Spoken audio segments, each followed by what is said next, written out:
Shalom bien-aimés dans le Seigneur. Aujourd'hui, nous finissons avec notre méditation sur le thème « Vivez pour quelque chose ».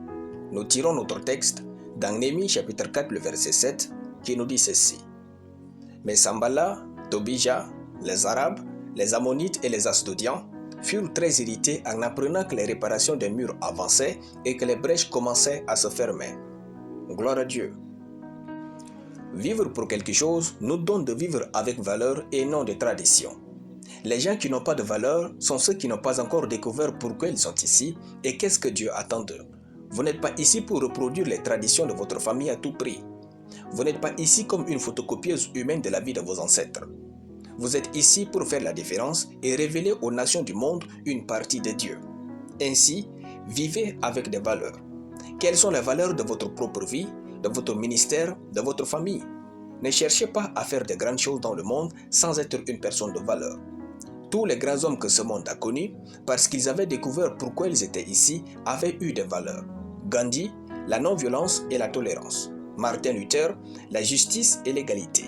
Mère Teresa de Calcutta, l'amour. Jésus-Christ, l'amour, le pardon, la grâce, la faveur, l'humilité et bien d'autres. Quand vous vivez pour quelque chose, vous vivez avec des valeurs.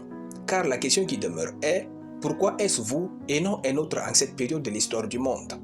Comme Néhémie, quand vous vivez pour quelque chose, vous arrêtez de courir derrière les gens qui vous détestent.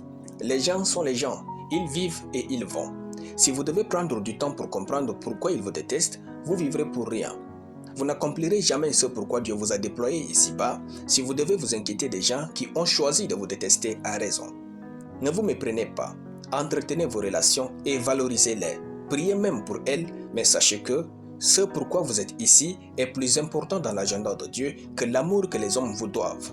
Focalisez-vous sur votre but et autant que cela dépend de vous, soyez en paix avec tous. Vivez pour votre but.